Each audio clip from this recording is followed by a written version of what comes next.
आज मैं तुमसे कोई कहानी नहीं सुनाने आया हूँ, आज मैं तुम्हें जगाने आया हूँ, क्योंकि तुम सोए नहीं हो शरीर से, तुम सोए हो अपने सपनों से, अपने लक्ष्य से, अपनी आत्मा से। तुम सोचते हो तुम्हारा सबसे बड़ा दुश्मन गरीबी है, पढ़ाई की कमी है या किस्मत है। नहीं, तुम्हारा सबसे बड़ा दुश्मन वो है जो हर सुबह तुम्हें बिस्तर में रोके रखता है, वो है आलस। और तुम्हारा दूसरा दुश्मन वो है जो हर रात तुम्हारा वक्त खा जाता है, वो है मोबाइल का नशा।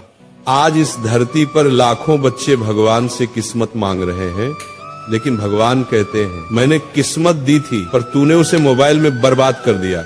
याद रखो, जो मोबाइल तुम्हारे सपनों तक पहुंचने का जरिया था, वही आज तुम्हारे सपनों का कब्रिस्तान बन चुका है। तुम्हारा एक 5 मिनट और तुम्हारी जिंदगी के 5 साल छीन लेता है। और वो आलस जो तुम्हें कहता है कल से करूंगा, वो तुम्हें उस मोड़ पर छोड़ देगा जहां कल कभी आता ही नहीं। सफलता और असफलता में फर्क बहुत छोटा है। सफल इंसान वही है जिसने अपने अंदर के आलसी राक्षस को मार दिया, असफल वही है जिसने उसे दोस्त बना लिया। आज मैं तुम्हें 3 ऐसे दिव्य सूत्र बताने वाला हूँ, 3 ऐसे ब्रह्मास्त्र जो अगर तुमने आज से अमल में लाए तो न सिर्फ तुम्हारा आलस मरेगा, बल्कि तुम्हारा मोबाइल तुम्हारा सेवक बन जाएगा, मालिक नहीं।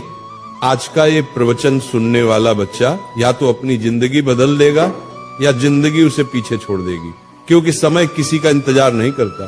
पहला सूत्र, मन का स्वामी बनो, दास नहीं। मोबाइल बुरा नहीं है, लेकिन जब तुम उसके गुलाम बन जाते हो तब विनाश शुरू होता है। मोबाइल तो एक औजार है, पर जब औजार इंसान को चलाने लगे तो समझो विनाश निश्चित है। तुम कहते हो थोड़ा रिलैक्स करने के लिए खोलता हूँ, और फिर देखते देखते 2 घंटे निकल जाते हैं, तुम्हें पता भी नहीं चलता। और तुम्हारा ध्यान, तुम्हारी ऊर्जा, तुम्हारा समय सब उस स्क्रीन के भीतर कैद हो जाता है। सच्चाई सुनो, मोबाइल ने तुम्हें आलसी नहीं बनाया, बल्कि तुम्हारे मन की कमजोरी ने तुम्हें मोबाइल का गुलाम बना दिया।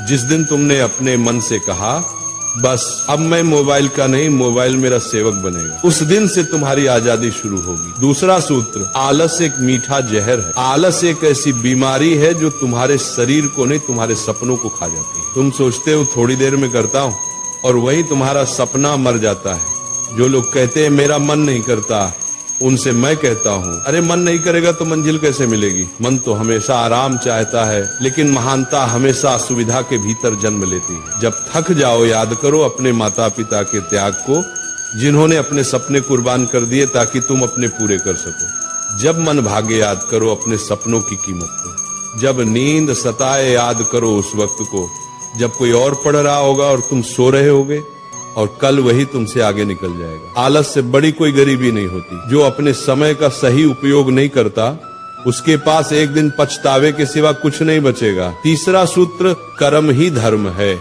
बच्चों, अगर तुम सच में बदलना चाहते हो तो रोज सुबह उठकर सिर्फ एक संकल्प लो, आज का दिन मैं अपनी मंजिल के नाम कर दूंगा।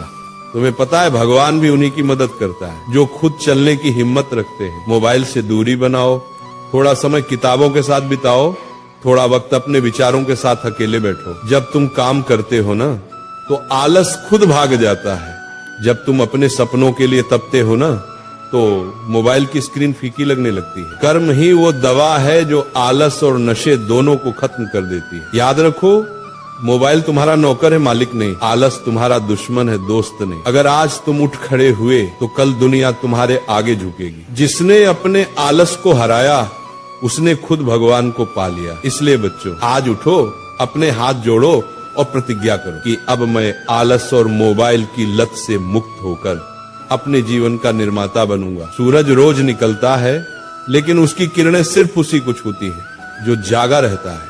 अब ये तय करो, क्या तुम उठने वालों में हो या सोए रहने वालों में?